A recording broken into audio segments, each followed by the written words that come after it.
Saudara, ketegangan Rusia dan Ukraina dikhawatirkan akan mengganggu arus perdagangan Indonesia dengan kedua negara tersebut, mengingat ekspor komoditas minyak dan juga gandum Indonesia masih bergantung pada Rusia dan Ukraina.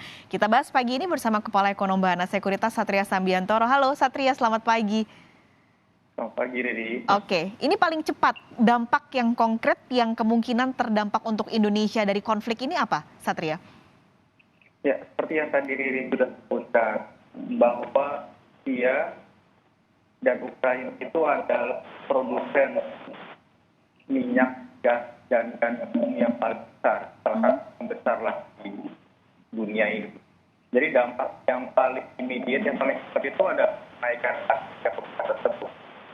Jadi kalau dalam waktu dekat di Indonesia, mungkin kita bisa melihat harga minyak global meningkat, harga dari gas juga meningkat, biasanya juga berdampak komoditas lain seperti kelapa sawit, batu bara. Dan yang paling real bagi kita adalah ya harga harga meningkat, tepung meningkat. Jadi yang nantinya susah minyak goreng. Kalau pisang goreng, kalau memasaknya bisa susah juga, karena tepungnya kan dari Ukraina.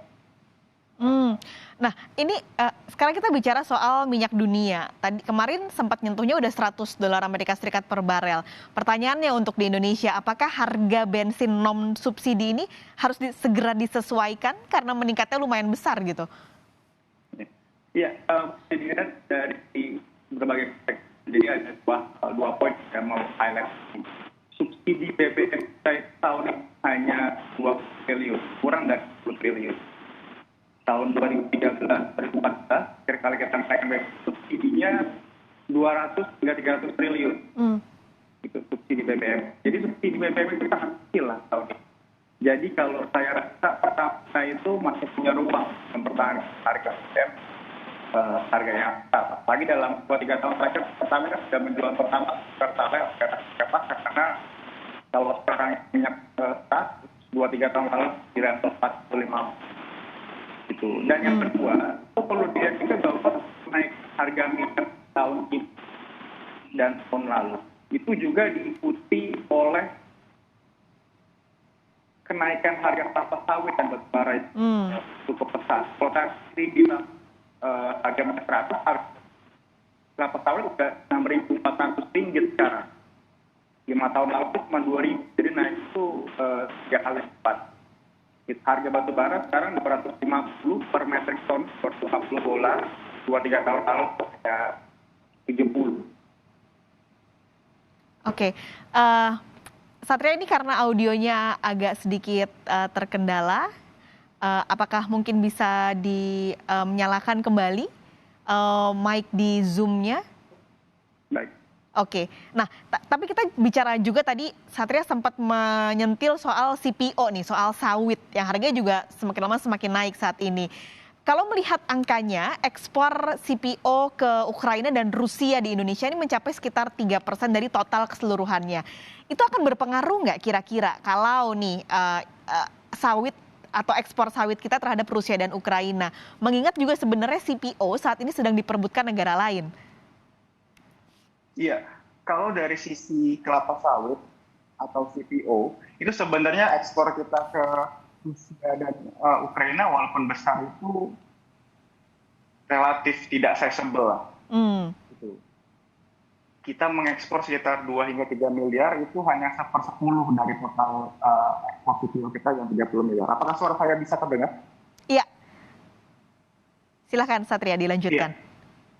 Ya, jadi kalau dari sisi kelapa sawit sebenarnya kita secara net-net itu diuntungkan justru. Karena kalau naiknya harga minyak crude atau crude oil itu juga berdampak pada kenaikan minyak kelapa sawit, seharusnya secara net-net untuk neraca dagang kita justru bagus, justru sangat positif. Okay. Tapi kalau gandum bagaimana Satria? Karena cukup besar ya kalau bicara soal gandum, terutama impor kita ke Ukraina. Ini dampaknya nanti ke tepung, ke roti, ke mie. Yeah. Nah, ini bagaimana kalau soal gandum? Iya, nah ini yang saya mau tekankan. Sebenarnya dampaknya itu tidak hanya dari sisi yang finansial gitu loh. Kalau saya di pasar saham di sekuritas itu kan harga saham sedang berjatuhan ya. Mhm. Tapi juga di real itu dari makanan saya, dari makanan Riri, makanan anaknya. Karena Ukraina itu salah satu supplier utama dari gandum. Terus dari Rusia juga kita banyak mengimpor pupuk. Gitu Hmm. seperti kita tahu pupuk itu juga digunakan untuk eh, produksi makanan dari kentang, ubi, hingga cabai dan lain-lain. Mhm. Jadi dampak lanjutannya 2-3 bulan ke depan yang harus diantisipasi pemerintah adalah kemungkinan kenaikan harga bahan makanan. Itu kalau dari sisi misalnya produsen mie ya, kalau kami berbicara dengan produsen mie yang terdaftar di bursa itu memang ada inventory level sekitar 6 bulan. Jadi gandumnya mereka yang sudah mereka beli di bulan Desember November itu bisa tahan selama 6 bulan lah. Hmm. Jadi pemerintah punya waktu 3 hingga 6 bulan ke depan untuk mengantisipasi kenaikan harga bahan pokok ini. Jangan sampai terlambat seperti yang sekarang sudah terjadi di minyak goreng. Oke, berarti yang sekarang harus paling cepat dilakukan dan segera dilakukan adalah dampak di pangan, berarti ya? Iya betul, terutama juga ini udah mulai harus berbicara ya Kementerian Perdagangan, Kementerian Luar Negeri untuk mengamankan supply, mensecure supply gitu yang bisa mensubstitusi pupuk, tepung, Hmm. bahan makanan lain, gandum ini yang vital bagi supply chain domestik, bukan cuma supply chain global. Oke, karena dampak yang terjadi di belahan dunia sana, Rusia, Ukraina tentunya akan ada pengaruhnya dalam beberapa bulan ke depan dan harus segera diredam dengan kebijakan-kebijakan yang dilakukan oleh pemerintah. Terima kasih Satria sudah berbagi pagi ini di Kompas Bisnis, sehat selalu.